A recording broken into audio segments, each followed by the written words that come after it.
ನಮಸ್ಕಾರ ಎಲ್ಲರಿಗೂ. ಚಿತ್ರಲೋಕದ ಜೀವನ ಈ ಚಾನಲಿಗೆ ನಿಮಗೆ ಸ್ವಾಗತ. ನಾನು ನಿಮಗೆ ನಮ್ಮ ಕನ್ನಡ ಸಿನಿಮಾದ ಹಳೆಯ ಹೀರೋಯಿನ್ ಮತ್ತು ಹೀರೋ ನಟ ನಟಿಯರ ಬಗ್ಗೆ ಹೇಳುತ್ತೇನೆ. ಅವರ ಅಭಿನಯದ ಬಗ್ಗೆ ಹಾಗೂ ಅವರ ಜೀವನ ಚರಿತ್ರೆಯ ಬಗ್ಗೆ ಹೇಳುತ್ತೇನೆ.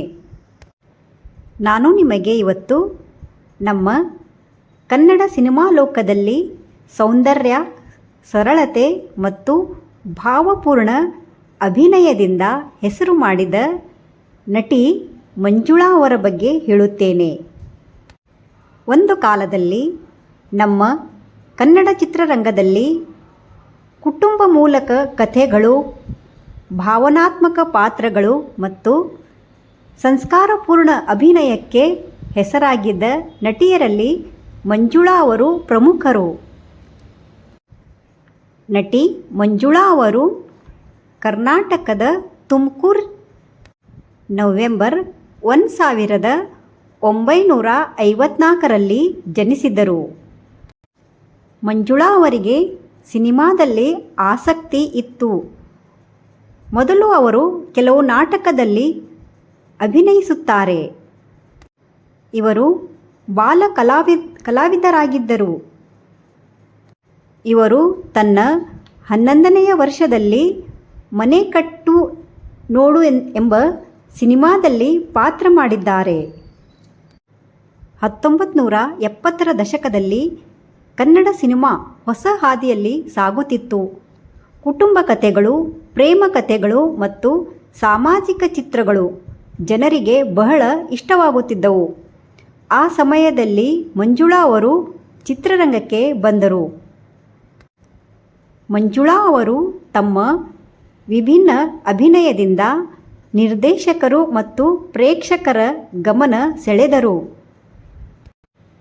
ಮಂಜುಳಾ ಅವರು ಪಾತ್ರಕ್ಕೆ ತಕ್ಕಂತೆ ಭಾವನೆ ತೋರಿಸುವ ಸಾಮರ್ಥ್ಯವಿತ್ತು. ಅವರು ಕೇವಲ ಗ್ಲ್ಯಾಮರ್ ನಟಿಯಲ್ಲ, ಭಾವನಾತ್ಮಕ ಪಾತ್ರಗಳಲ್ಲೂ ಅದ್ಭುತವಾಗಿ ನಟಿಸಿದರು. ಅವರ ಕೆಲವು ಪಾತ್ರಗಳು: ದುಃಖದ ಪಾತ್ರದಲ್ಲಿ ಕಣ್ಣೀರು ತುಂಬಿದ ಮುಖ, ಸಂತೋಷದ ದೃಶ್ಯಗಳಲ್ಲಿ ಅವರ ನಗು, ಕುಟುಂಬ ಕಥೆಗಳಲ್ಲಿ ಮಮತೆ, ಪ್ರೇಮ ಕಥೆಗಳಲ್ಲಿ ಮೃದುಭಾವ, ಈ ಎಲ್ಲವೂ ಅವರನ್ನು ವಿಭಿನ್ನ ನಟಿಯಾಗಿ ಮಾಡಿತ್ತು. ಮಂಜುಳಾ ಅವರು ಹಲವು ಕನ್ನಡ ಸಿನಿಮಾಗಳಲ್ಲಿ ನಟಿಸಿ ಜನಪ್ರಿಯರಾದರು. ಇವರು 100ಕ್ಕೆ ಹೆಚ್ಚು ಸಿನಿಮಾದಲ್ಲಿ ಅಭಿನಯ ಮಾಡಿದ್ದಾರೆ. ಇವರು ಖ್ಯಾತ ನಟಗಳ ಜೊತೆ ಸಿನಿಮಾ ಮಾಡಿದ್ದಾರೆ. ಇವರು ಮೊದಲು ಡಾಕ್ಟರ್ ರಾಜ್ಕುಮಾರ್ ಅವರ ಜೊತೆ ಸಿನಿಮಾ ಮಾಡಿದ್ದರು. ಅದಾದ ಮೇಲೆ ವಿಷ್ಣುವರ್ಧನ್ ಜೊತೆ ಕೂಡ ಮಾಡಿದ್ದಾರೆ. ಹಾಗೂ ಶಂಕರ್ನಾಗ್ ಅವರ ಜೊತೆ ಕೂಡ ಇವರ ಅಭಿನಯ ಅತಿ ಉತ್ತಮವಾಗಿತ್ತು. ಹಾಗೂ ನಟ ಶ್ರೀನಾಥ್ ಜೊತೆಗೆ ಇವರು 35 ಸಿನಿಮಾ ಮಾಡಿದ್ದಾರೆ. ಇವರ ಹಾಡುಗಳು ಇವತ್ತಿಗೂ ಎವರ್ಗ್ರೀನ್ ಆಗಿದ್ದಾವೆ. ಮಂಜುಳಾ ಅವರ ಹಾಡುಗಳು ಜನರು ಇವತ್ತಿಗೂ ಕೇಳುತ್ತಾರೆ. ಇವರ ಪ್ರಸಿದ್ಧ ಚಲನಚಿತ್ರಗಳು 2 ಕನಸು, ಸಂಪತ್ತಿಗೆ ಸವಾಲ್, ಮಯೂರ, ಭಕ್ತ ಕುಂಬಾರ, ಇನ್ನೂ ಅನೇಕ ಸಿನಿಮಾದಲ್ಲಿ ಇವರು ಅಭಿನಯ ಮಾಡಿದ್ದಾರೆ. ಇವರು 10 ವರ್ಷದಲ್ಲಿ 100ಕ್ಕೂ ಹೆಚ್ಚು ಸಿನಿಮಾದಲ್ಲಿ ಅಭಿನಯ ಮಾಡಿದ್ದಾರೆ. ಮಂಜುಳಾ ಅವರ ವೈಯಕ್ತಿಕ ಜೀವನ: ಇವರು ಮದುವೆಯಾದವರಿಗೆ ಮದುವೆಯಾಗಿದ್ದರು. ಮೊದಲೇ ಅವರಿಗೆ ಒಂದು ಸಂಸಾರವಿತ್ತು. ಅಮೃತ್ ಎನ್ನುವರಿಗೆ ಇವರು ಮದುವೆಯಾಗಿದ್ದರು. ಅವರಿಂದ ಇವರಿಗೆ ಒಬ್ಬ ಮಗನು ಇದ್ದನು. ಅವನ ಹೆಸರು ಅಭಿಷೇಕ್. ಮದುವೆಯಾದ ನಂತರ ಮಂಜುಳಾ ಅವರು ಸಿನಿಮಾ ಮಾಡೋದು ಕಡಿಮೆಯಾಯಿತು. ಅವರಿಗೆ ಕೆಲವು ವೈಯಕ್ತಿಕ ಸಮಸ್ಯೆಗಳು ಎದುರಾದವು.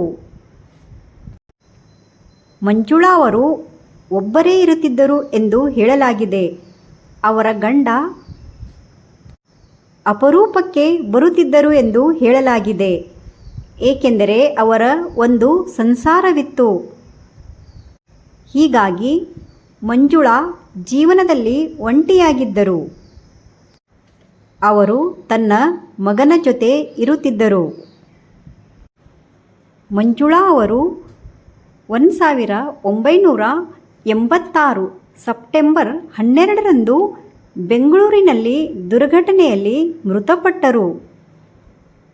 ಅಡುಗೆ ಮನೆಯಲ್ಲಿ ಬೆಂಕಿ ಅವಘಡದಿಂದ ಗಂಭೀರ ಸುಟ್ಟಿ ಗಾಯಗಳಾಗಿ ಅವರು ನಿಧನರಾದರು ಎಂದು ಹೇಳಲಾಗುತ್ತದೆ. ಅವರ ಸಾವಿನ ಬಗ್ಗೆ ಆ ಸಮಯದಲ್ಲಿ ಹಲವು ಅನುಮಾನಗಳು ಮತ್ತು ಚರ್ಚೆಗಳು ಕೂಡ ನಡೆದಿದ್ದವು. ಇದು ಆಕಸ್ಮಿಕ ಸಾವೋ ಏನು ಆತ್ಮಹತ್ಯೆ ಇಂದಿಗೂ ತಿಳಿದಿಲ್ಲ. ಮಂಜುಳಾ ಅವರಿಗೆ ಆವಾಗ ಕೇವಲ 32 ವರ್ಷ ವಯಸ್ಸು ಇತ್ತು.